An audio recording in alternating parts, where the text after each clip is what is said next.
네, 나눔들에 감사드리고요. 오늘 세 번째 묵상 주제가 우리의 죄라는 주제가 되겠습니다. 우리가 한번 다시 첫 번째 묵상으로 돌아가 보고 싶어요. 뭐였죠?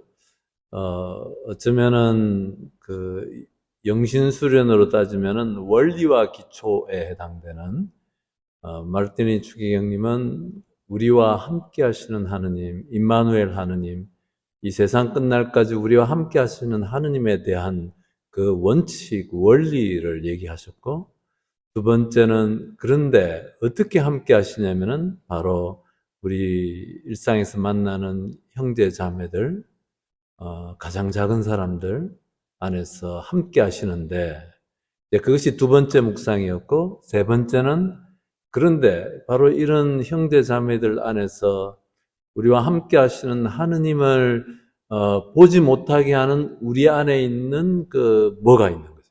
죄. 그것에 대한 얘기를 하시는 것이죠. 뭐가 도대체 우리와 함께 하시는 하느님을 발견하고 보고 응답하는 것에 이 걸림돌로 이렇게 어, 작용하고 있는가. 그래서 추기경께서는 무질서에 대한 얘기를 하시는 것이죠. 여기서 얘기하는 우리 자신의 죄, 우리가 일반적으로 상식적으로 생각하는 그런 윤리도덕적인 죄를 얘기하는 것이 아니라 복음서 안에 복음이 사도들이 무엇이 문제인지를 이렇게 전해주는 복음서 안에 있는 그 죄, 하느님을 보지 못하게 하는 그 우리 안에 있는 암점과 같은 그 무질서에 대한 것을 얘기하십니다.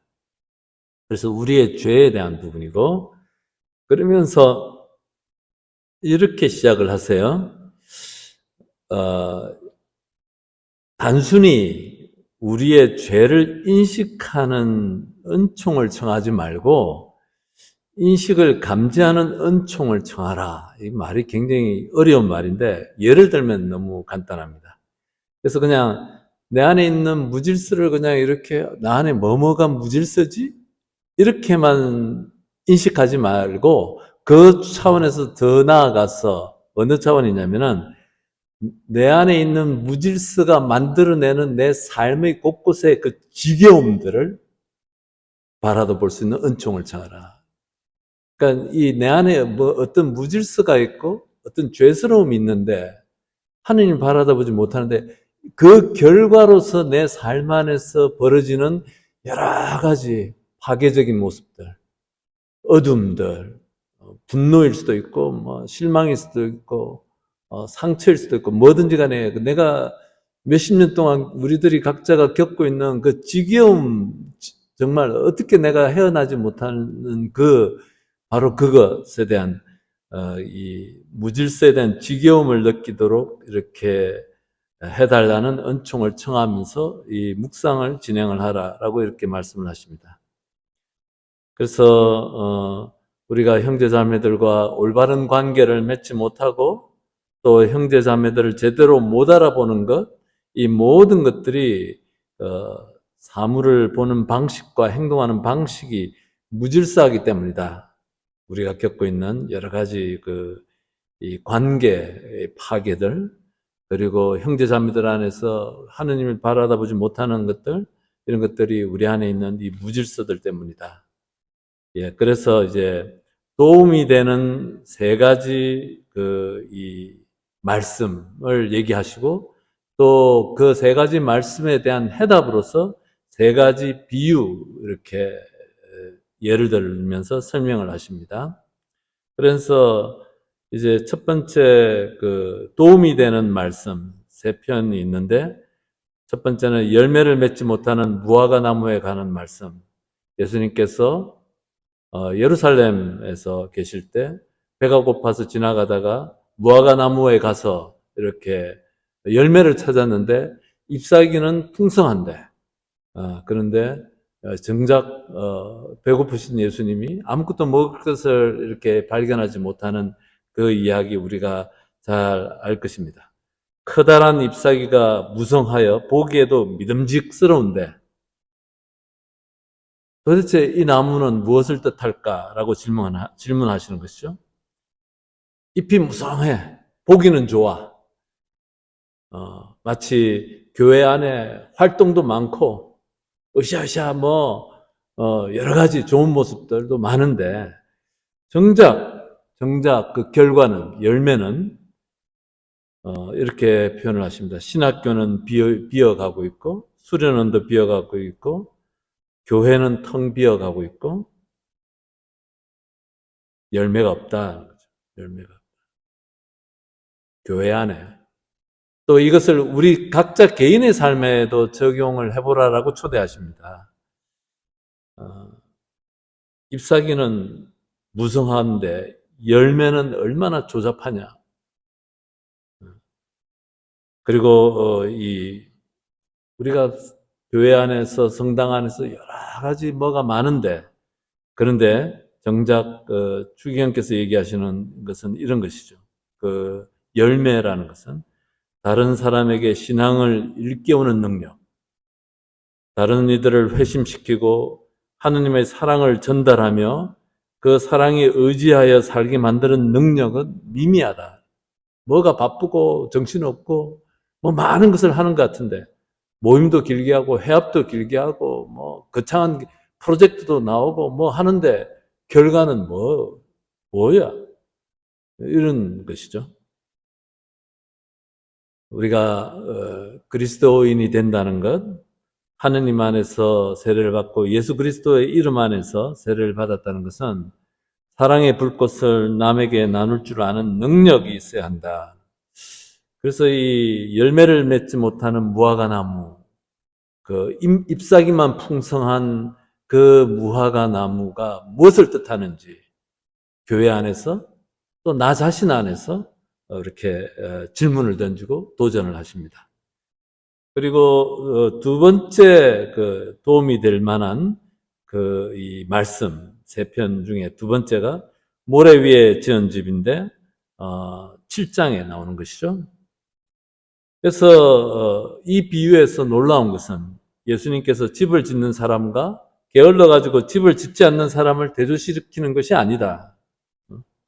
배짱이하고 개미하고 이렇게 비교하는 그 비유가 아니다. 모래 위에 있는 집.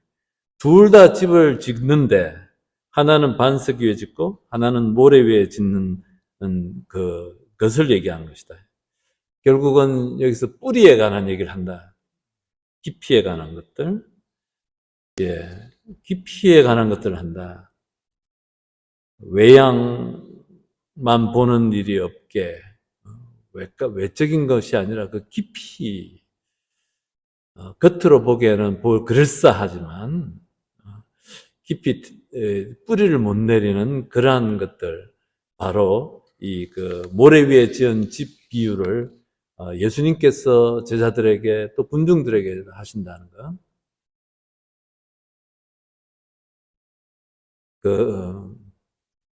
저는 저간 저희 전전 총장 신부님께서 예수의 총장이 되시고 나셔서 계속 그 깊이에 대한 얘기를 하셨어요. 그 교회 지금 심각한 도전들, 그 depth, 깊이에 대한 도전을 하셨어요. 그래서 저는 이것이 얼마나 중요한지 사목 현장에서 이렇게 체험하고 또 체험했고 지금도 하고 있고 또 지금 나름 사목자로서 여러분들에게 이 깊이로 초대하려고 애를 쓰고 있는 것입니다.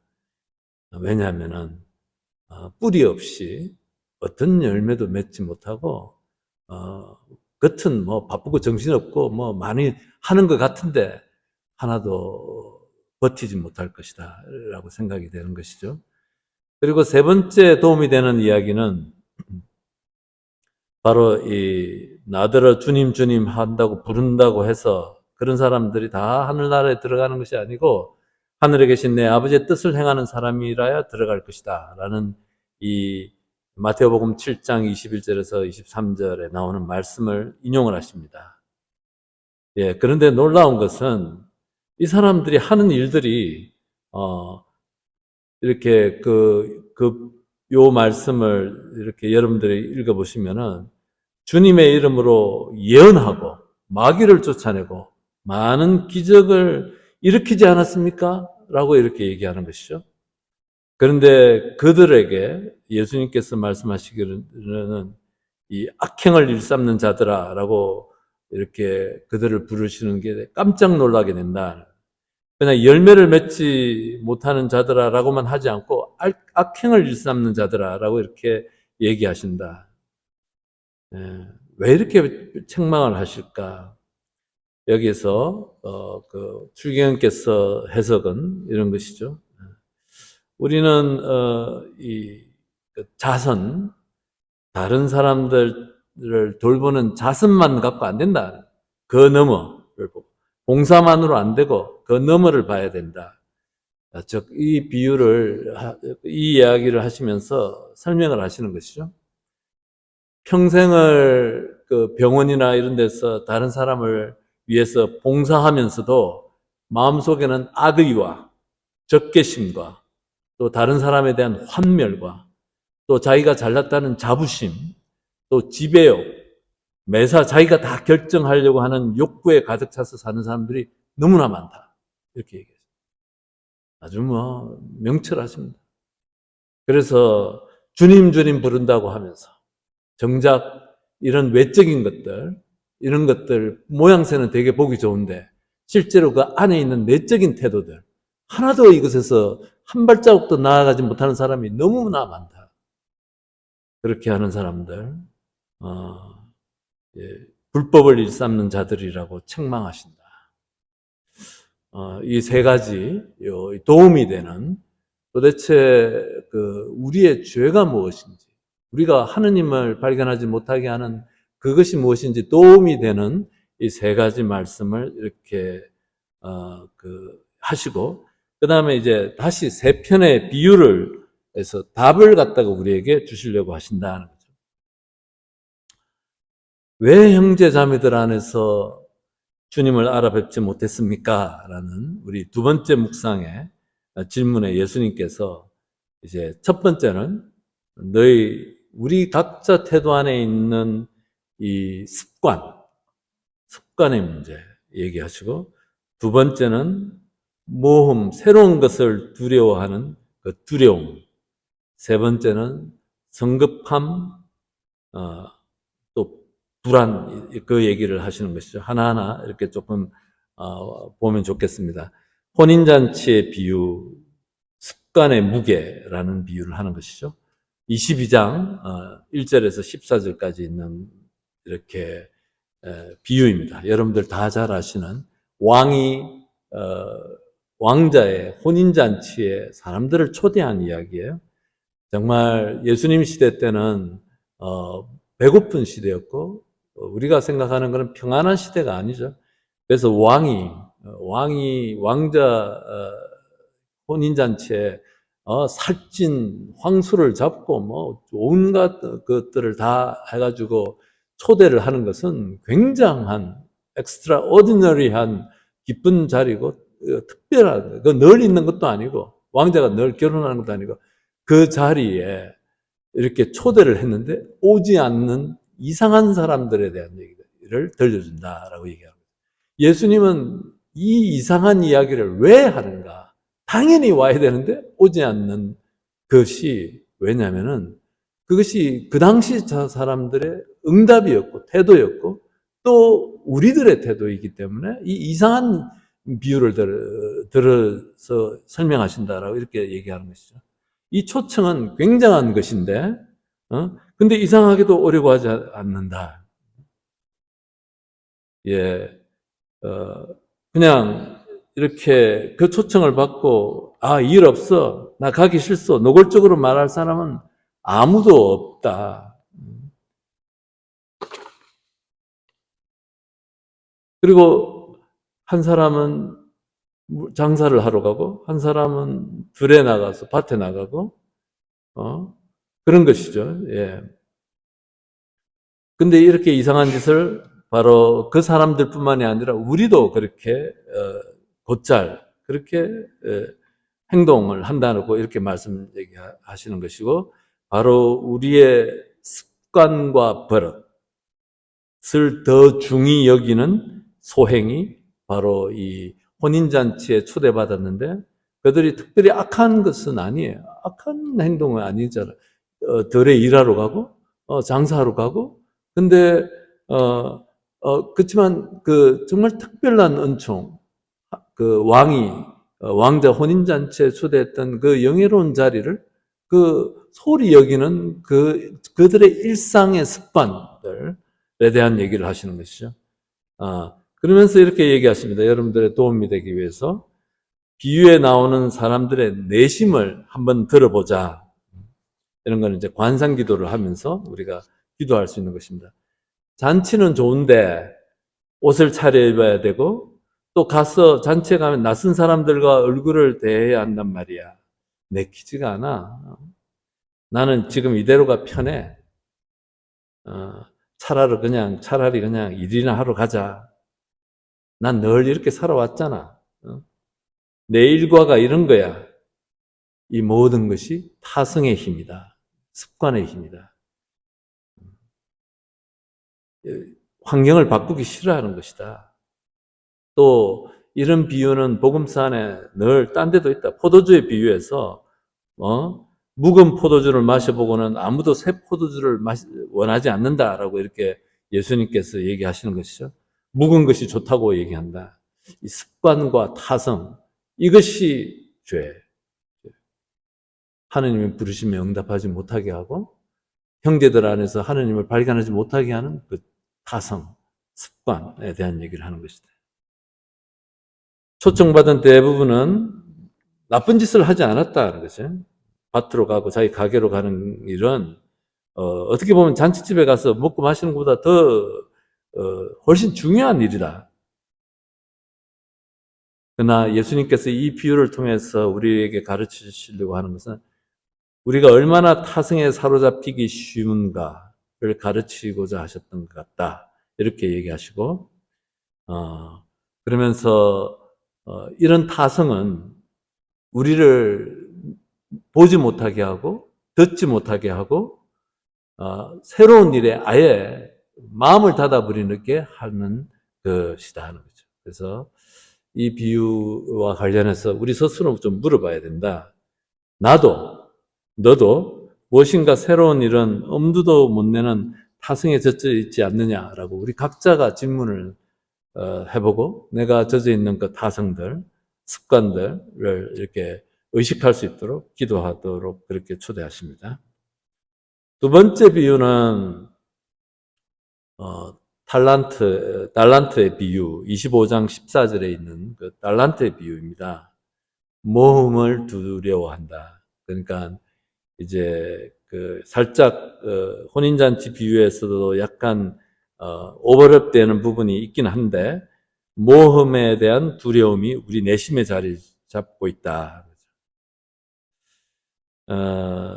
이 달란트 비유 잘 아듯이 5달란트를 주고 이렇게 주인이 떠날 때 5달란트를 맡기고 그 다음에 2달란트를 맡기고 또 셋째 종은 1달란트를 맡겼는데 이 셋째 종은 두렵고 무서워서 그 달란트를 땅속에 묻어뒀던 그 이야기를 하는 것이죠. 이 비유가 뭘 얘기하려고 하는가?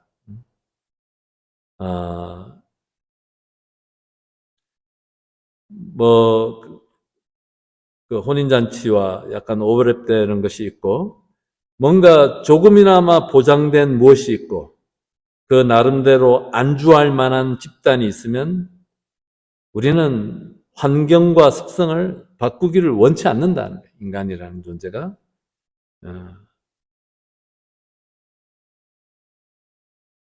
이 종은 또 나쁜 짓을 하지 않았어요. 여러분들 나쁜 짓을 전혀 하지 않은 거예요. 그는 정직하게 한 푼도 제 몫으로 그 1달란트 큰 돈인데 그거를 뜯을 생각도 없었고 돈놀이도 하지 않았고 자기 장사 미천으로 쓰지 않았다. 그렇지만 이 비유의 끝에 중간에 끝에 악하고 게으른 종아라고 이 주인이 호통을 치고, 그리고 그 비유의 끝에는 이 쓸모없는 종이라고까지 예수님께서 말씀하신다. 아마 이 종은 주인이 없는 동안에 자기가 맡은 일들, 밭일들, 가축을 돌보는 일들 충실하게 다 했을 것이다. 근데 이 예수님의 이 호통과 꾸지람은 좀 이상하다. 이 비유 안에서. 주인을 배신한 바도 없다. 도덕적 관점에서는 조금도 탓할 게 없는 거예요. 그런데 하느님 나라의 관점에서는 문제가 많은 거예요. 클로즈 돼가지고 열려 있지 않는 거예요. 내적 자세, 즉 모험하기를 두려워하는 마음 지적하고 계신다라고 얘기하는 거죠. 그리고 이러한 태도들은 우리 개인에게도 다 있지만 공동체에도 있다는 거죠. 우리 새로운 것들에 대해서 철저하게 그 마음의 문을 닫는 거예요. 타성에 젖었고 뭐 이런 것들 하지 않는 거죠. 그냥 내가 안주하고 있는 것들, 안주하고 있는 그 단체 그냥 머물러 있으면서 하나님 나라에 대해서 하나도 열려 있지 않는 그 죄에 대한 얘기를 하는 거예요. 죄. 우리는 죄를 갖다 윤리 도덕적으로 생각했죠. 하지만 복음서는 누가 예수님의 적이고 누가 예수님의 복음을 받아들이지 않느냐에 대한 얘기를 할 때 이런 얘기를 한다는 거예요. 습관, 타성, 자기가 아니란 태도들, 마음의 문을 열지 않는 것이죠. 그래서 이러한 것들이 우리 삶 안에 곳곳에 있다. 그러면서 이제 이렇게 일정한 내 삶의 그 테두리를 절대 넘어서려고 하지 않는 그 좁은 마음을 갖고서 우리는 살아간다. 그러면서 또 하나 재미나다기보다는 좀 슬픈 그런 이제 그 인간관계 교착 상태, 호메오스타시스라는 이 심리학자의 그 언어를 사용해서 하는데,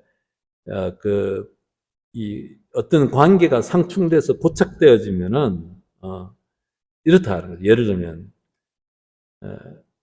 아내는 남편이 이것저것을 하지 않는다고 꾸짖고, 또 남편은 자기를 이해 못한다고 서로 아내를 꾸짖고, 이런 악순환이 끊임없이 이어진다. 이런 것들이, 이런 말다툼이 매일 새롭게, 새로운 일처럼 반복된다. 그래서 상황이 고정되고 침체된다. 여기에서 이 고착된 관계를 깨려면 뭔가 새로운 것이 시도돼야 되는데, 두 남녀 관계뿐만이 아니라 내 삶, 개인의 삶 안에서도 또 공동체 안에서도 뭔가 새로운 것이 시도돼야 되는데 이런 것들이 들어가지 않는 이유는 그냥 그렇게 이 고집하고 있는 것이 내가 그냥 이렇게 그 서로 상대방을 비난하고 있고 이런 교착되어져 있는 것이 자기 방어의 길이다. 자기 방어를 하는 방식이라는 거예요. 이것이 새로운 것을 시도하지 않는다. 그러니까 새로운 것을 시도하는 것보다 그 상황에서 자기 고집을 계속 인시스팅 하는 것이 보다 손쉬운 자기 방어의 길이다. 주님께서는 우리를 밖으로 나가라고 하지만 그게 더 어렵다는 거예요. 겁도 나고 해서 우리는 자신의 안전과 평화를 보장하는 한, 내 안전과 나를, 평화, 나름, 긴장 안에서 있는 그 평화를 보장하는 한, 이 한 달란트를 바깥에 내놓으려고 하지 않는다. 그렇게 설명을 하시네요. 예. 그래서 이 냉전 관계가 오히려 그 냉전 관계 안에서 안도감을 갖는다. 우리가 형제 자매들에게서 주님을 알아뵙지 못하는 이유가 이 한 달란트, 이 한 달란트를 내어놓는 이 개방성이 없다. 이런 것이죠. 예, 그 얘기를 하고, 또 세 번째 도움이 되는, 또 이 답을 찾는 그 비유, 씨 뿌리는 사람의 비유에 대한 얘기를 하십니다. 그래서 여기 이 조급함과 세상 걱정 이렇게 번역이 되어졌는데 제가 이렇게 쭉 책을 읽어서 보니까 이 조급함보다도 아마 성염 선생님께서 번역을 하셨는데 이 바쁨이 더 적절할 것 같아요. 세상이 너무 바쁜 거예요. 예. 그래서 이제 그 아시죠? 씨앗을 갖다가 씨 뿌리는 농부가 씨앗을 뿌리는데 하나는 뭐 길바닥에 떨어지고 가시덤불 속에 떨어지고 뭐 했던 그 이야기를 했던 건데 자갈밭에 떨어지고 했는 건데 요 그 추기영님의 이 책에서는 이 가시덤불 속에 떨어진 이 씨앗만 얘기를 하십니다. 현세의 걱정과 재물을 뽑으셨다. 그러니까 여기서 이제 현세의 걱정이라는 거죠. 현세란 이제 그리스 말 원어를 보면 조금 더 이해하기가 쉬운데 뭐냐면 우리 각자가 잠겨 있는 애매모호한 분위기가 쌓이고 쌓여 있는 그런 상황에서 우리가 살아가는데 그 상황, 그 상황을 가리킨다. 그게 현세. 그래서 이런 상황은 당연히 걱정과 고통을 초래한다. 이런 것이죠. 그러니까 이제 뭐 예를 들면 조금 더 클리어해지겠는데 이런 것입니다. 우리는 할 일이 많다는 거예요. 우리는 그 가시덤불 속에 떨어진 씨앗. 할 일이 많아가지고 그것을 다 하려다 보니까 걱정이 생기고 걱정과 근심은 우리가 자초한 일에까지 겹쳐져서 우리를 사로잡고 그래서 이제 일이 많아져가지고 어떤 현상이 되냐면은 무엇이 더 시급하고 무엇이 더 중요한지 살필 여유가 없어진다. 그러니까 우리는 너무 바빠가지고 이제 한 발짝 물러서서 뭐가 더 중요하고 뭐가 덜 중요한지 식별하고 분별할 수 있는 여유조차 상실해버리는 그 조급함이라고 번역되어져 있지만 그 바쁨 속에 번잡함 속에 살아간다는 거예요. 그러면서 이렇게 얘기하는 거예요. 자기는 여러 가지 일을 많이 하는 거죠. 사람들, 여기 가서 이 사람들 도와주고, 저기 가서 저 사람들 도와주고, 집에 가서 또 가족들로 해서 먼지 한 톨 없이 깨끗하게 치우고, 이렇게 하면서 자기가 하나님 나라의 일꾼이라고 자신을 속이고 있다. 이렇게 얘기하는 것이죠.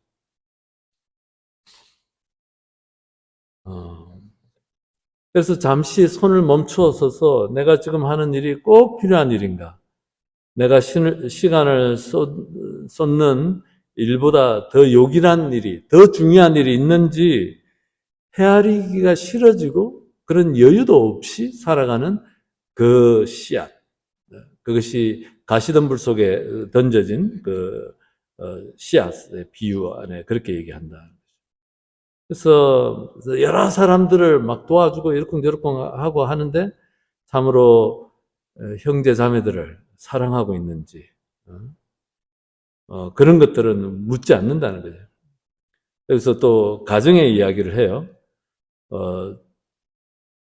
조금 주부 엄마들한테 좀 미안한데 좀 추경님께서 왜 엄마 얘기만 했는지 모르겠어요. 아빠 얘기를 해야 되는데 주부들은 늘 바빠서 시간이 없다고 한다. 집이 언제나 먼지 하나 없이 깨끗하게 치워져 있고 빈틈없이 정돈되어 있어야 하고 항상 새로운 구실이 생기고 새로 할 일이 나타나서 늘상 걱정에 쫓긴다. 그 근심 걱정을 어쩌면 만끽하고 즐기고 있는지도 모른다. 이렇게 얘기하는 것이죠. 이러면 좀 주기경님이 좀 미워지시죠? 네. 걱정거리가 없어진다면 자신의 진실을 마주 대면해야 할지도 모른다.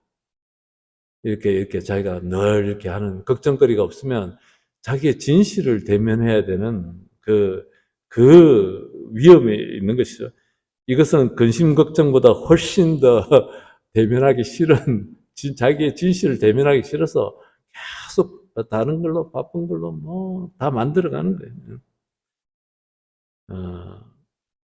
당연히 집안일을 이렇게 바쁘게 뛰어다니다가 당연히 자기 남편과 아이들을 자기가 어떻게 대하고 있는지에 대한 깊이 있는 성찰, 한 발짝 물러나서 하는 이런 것들이 이루어지기가 어렵다는 거예요. 그리고 반성하거나 그 방식이 내가 잘못하고 있는 것을 인정해야 하는 이런 번거로움들이 더 두렵다는 것이지. 정작 해야 될 것들, 뭐, 만사에 이렇게 뭐, 집안 깨끗하고 정리하고 뭐, 착착 뭐 하고, 식탁은 늘 풍성하고 하는데, 정작 중요한 남편은 어떤 사람이고, 아이들은 어떤 사정이고, 그들을 이해하고자 노력하는 것들, 이러한 시간들은, 이러한 데는 또 시간이 안 난다. 이거죠. 예. 이런 것들이, 바로, 가시덤불 속에 떨어진 씨앗, 열매를 맺지 못하는 씨앗, 이 바쁨과 조급함과 번잡함 속에서 하는데 여기에 그 마르타의 실수가 있다는 거죠. 마르타. 예수님께서는 마르타와 마리아 집에 가셨을 때 팔레스티나 지역에 일찍이 잡숴 보시지 못한 진수성찬을 잡수시기 위해서 그 집에 간 게 아니다. 당신의 말씀을 다소곳이 듣는 사람을 찾아오셨는데 마르타는 초점을 놓쳤는데 우리도 일상 안에서 이렇게 번잡함 속에서 바쁨 속에서 뭐 좋은 일이긴 한데 하는 속에서 핵심을 놓친다. 그리고 뭐 재물도 마찬가지다. 자꾸 끊임없이 더 좋은 차, 더 큰 집, 이렇게 벌어가지고 애들한테 좀 더 이렇게 그 든든하게 기반을 다지겠다는 소명감으로 뼈 빠지게 일을 하는데 자식들은 부모를 잘 이해하지 못하고 자식들하고는 자녀들하고는 대화가 되지 않는 그 현실이 본인이 나중에 이해가 안 되는 그런 상황에 빠지게 된다. 이렇게 얘기하시는 것이죠. 그래서 이런 모든 것들이 바로 이 씨 뿌리는 비유자의 비유 중에서 이 가시덤불 속에 떨어진 이 비유, 이런 그 씨앗의 비유인데 이런 것들이 우리가 하느님을 내 마음 안에 받아들이고 발견하고 또 이웃들 안에서 또 내 삶 안에서 하느님을 발견하게 하는데 걸림돌이 되는 우리 안에 내면에 있는 무질서, 또 다른 말로 표현하면 죄라고 이렇게 소개를 하십니다. 그래서 이런 내용을 갖고 여러분들께서 일주일 동안 제가 아주 일부분만 여러분들에게 나눠드렸어요. 근데 그 책 내용은 훨씬 더 좋다고 생각하고 여러분들이 깊이 그 텍스트에 깊이 들어가고 그것의 저자의 의도를 더 깊이 받아들이면 받아들일수록 우리 자신들을 성찰한 능력, 또 나 자신을 내가 살아가면서 내가 한 발짝 물러서서 내 삶을 성찰하는 능력이 깊어지실 거라고 생각됩니다. 그래서 여러분들이 이렇게 또 한 주간 동안 은총 속에서 말씀과 함께 지내시길 바랍니다. 그래서 세 가지 제가 이렇게 그냥 이렇게 조금 정리를 했는데 꼭 여기에 매이지 않으셔도 됩니다. 그래서 텍스트 책이 더 중요하다는 것 다시 한번 강조드립니다. 네, 좋습니다. 다음 주에 우리 또 네 번째 묵상 갖고 우리가 만나도록 하겠습니다. 성부와 성자와 성령의 이름으로 주님, 저희들 안에 있는 무질서를 더 분명하게 볼 수 있도록 저희들을 이끌어 주시고 그렇게 함으로써 저희들 안에 활동하시고 함께 하시는 성령의 그 인도하심에 저희들을 맡게 될 수 있도록 저희들을 이끌어 주십시오. 영광이 성부와 성자와 성령께 성부와 성자와 성령